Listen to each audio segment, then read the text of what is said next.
नमस्कार सभी को। आज का जो लेक्चर है वो बहुत ही महत्वपूर्ण एक्ट पर आधारित है जिसे कि हमने हाल के दिनों में न्यूज़ में देखा। ये है Viksit Bharat G Ram G act 2025। President of India has given assent to the Viksit Bharat guarantee for Rozgar and Ajeevika mission Gramin यानी कि वीवीजी राम जी विल 2025। जो हमारे राष्ट्रपति हैं श्रीमती द्रौपदी मुर्मू जी, उन्होंने वीवीजी राम जी विल को रिसेंटली अपना एसेंट दिया, जिसके पश्चात ये जो विल है वो कानून बन गया। आज मैं इस बिल की महत्वपूर्ण फीचर्स पर बात करना चाहूंगी। सबसे पहले हमें जानना होगा कि ये जो एक्ट है ये किससे संबंधित है। ये रूरल एम्प्लॉयमेंट से संबंधित है। इसके महत्वपूर्ण फीचर्स पर अगर हम बात करें तो पहला फीचर, इट रिप्लेसेस मनरेगा।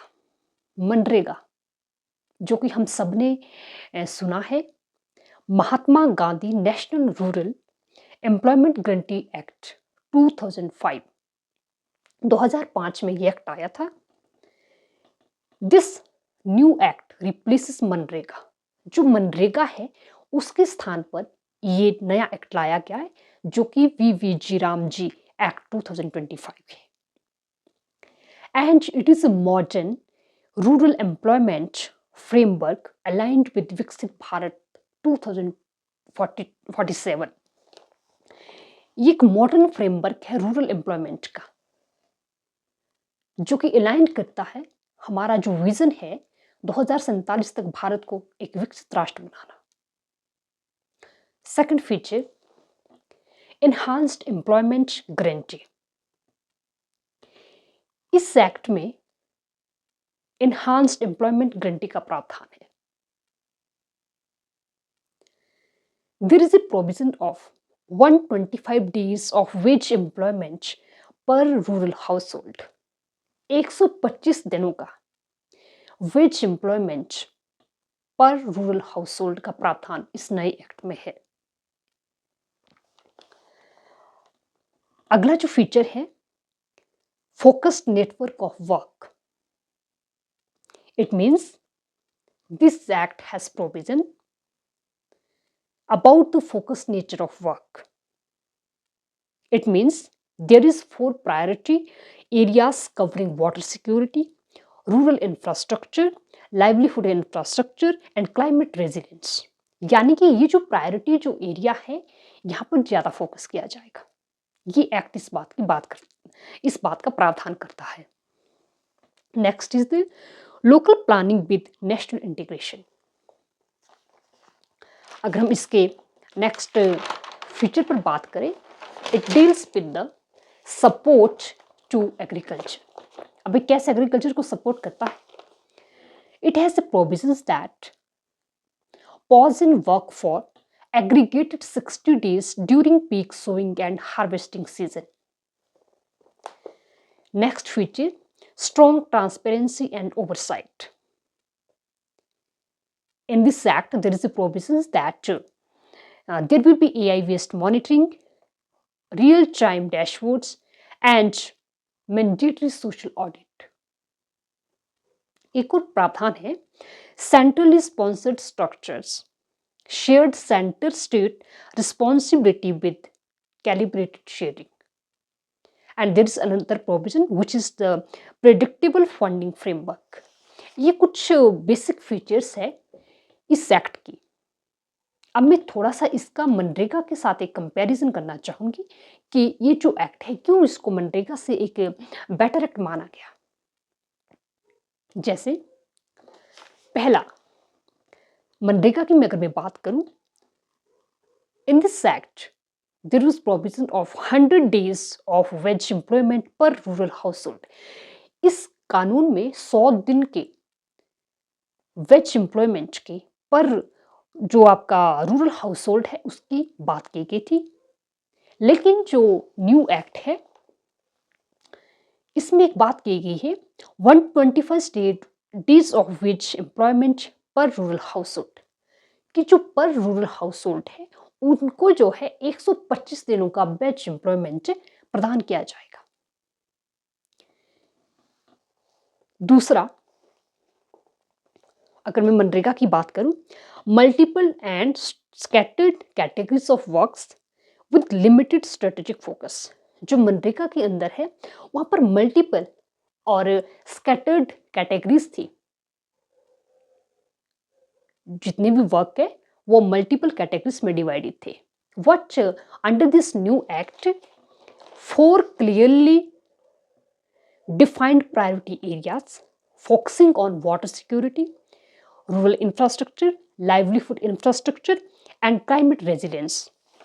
जैसा कि मैंने पहले भी बताया कि जो 4 जो प्रायोरिटीज कैटेगरीज हैं उनको डिफाइन किया गया कि ये इन पर जो है ज़्यादा फोकस किया जाएगा। जैसे वाटर सिक्योरिटी है, क्लाइमेट रेजिलियंस है, आपका जो है लाइवलीहुड इंफ्रास्ट्रक्चर है, रूरल इंफ्रास्ट्रक्चर है।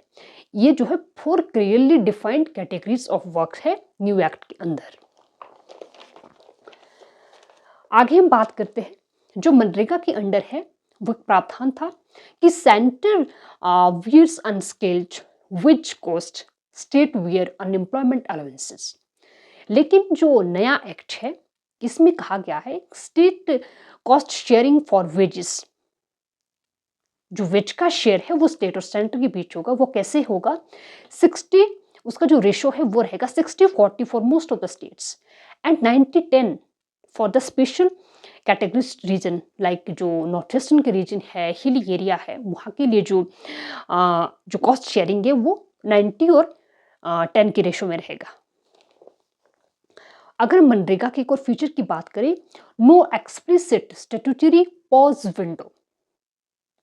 लेकिन जो नया एक्ट है ये कहता है कि states can notify up to 60 days, 60 दिनों तक, in a financial year when work will be not executed, जब जो है काम नहीं किया जाएगा इसके तहत, इस एक्ट के तहत।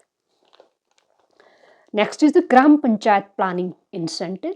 मनरेगा में ये हमने देखा कि जो ग्राम पंचायतें हैं वो प्लानिंग में सेंटर थी, but in new act integration institutionalised convergence and infrastructure planning, ये जो नया एक्ट है ये इंटीग्रेटेड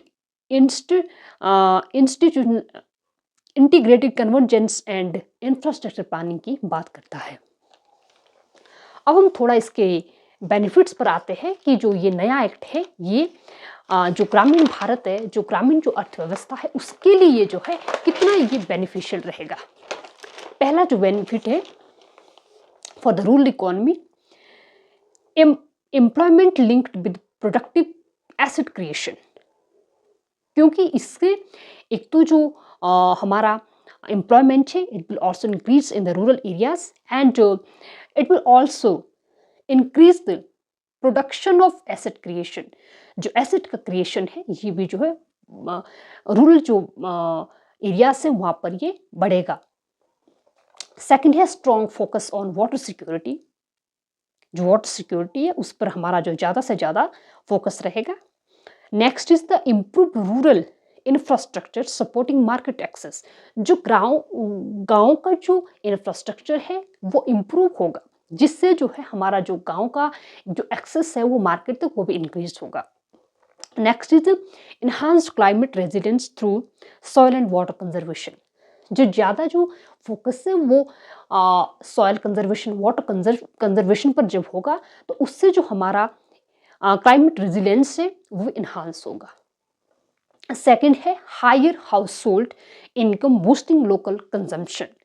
क्योंकि जब इनकम बढ़ेगा उससे जो एक कंजम्पशन है it will also increase in the rural areas.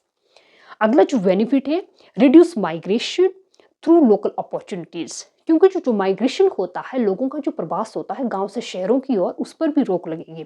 क्योंकि जो लोग हैं उनको जो है अब वहाँ पर जो लोकली जो है अवसर मिलेंगे रोजगार के। ये कुछ बेसिक से बेनिफिट्स है जो कि रूरल अर्थव्यवस्था को इस कानून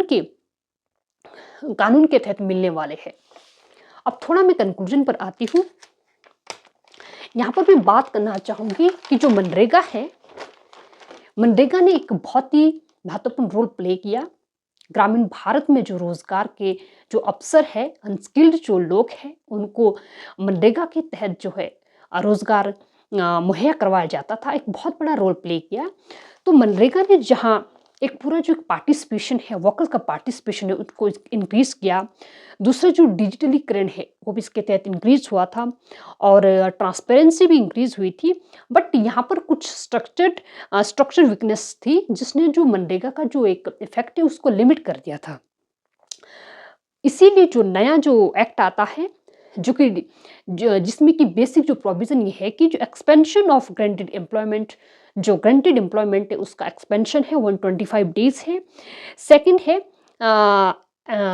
जो मनरेगा के तहत जो वर्क है वो नेशनल डेवलपमेंट प्रायोरिटी के साथ उसको लिंक किया गया है।